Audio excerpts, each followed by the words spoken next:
My name is Peter Gøtzsche. I'm a director of the Nordic Cochrane Centre in Copenhagen and professor of research design and analysis at the University of Copenhagen. 2 years ago, I found out that our prescription drugs are the third leading cause of death after heart disease and cancer. Our drugs kill around 200,000 people in America every year, and half of these people die while they do what their doctors told them. So they die because of the side effects. The other half die because of errors. And it's often the doctors that make the errors, because any drug may come with 20, 30 or 40 warnings, contraindications, precautions and so on. No doctor in the world knows about all this. So they give patients drugs that they should not have given them, that interact dangerously with other drugs or food items or so on. And then the patients die. That's the other half. So the other thing I found out 2 years ago was that much of what the drug industry does fulfills the criteria for organized crime in US law. And they behave in many ways like the mafia does. They corrupt everyone they can corrupt. They have bought every type of person, even including ministers of health in some countries. So there is a huge amount of corruption. In my country, for example, Denmark, we are regarded as having very little corruption.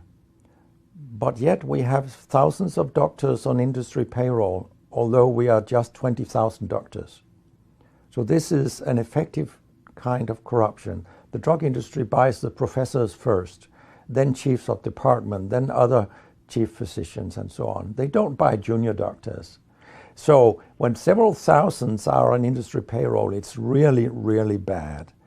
And that's why I wrote my book, Deadly Medicines and Organized Crime, How Big Pharma Has Corrupted Healthcare.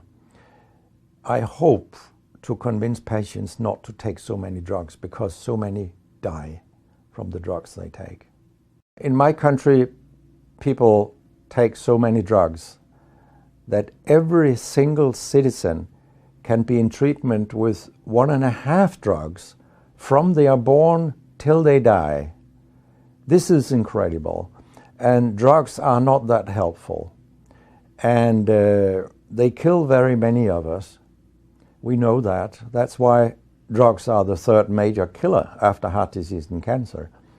So what we need in the coming years is to take far fewer drugs than what we do currently. If we did that and we were careful, then we could live longer and live better lives. Because drugs have many side effects, and patients often don't realize that when they become worse, that it could be a side effect of the drug, which they continue taking because that's what their doctors tell them. So when I was a specialist in internal medicine, what I very often did was that I stopped a lot of drugs, particularly in elderly people. And it's quite revealing to see a bedridden elderly person come into your ward. And when you stop the drugs, I mean, that person becomes many years younger. And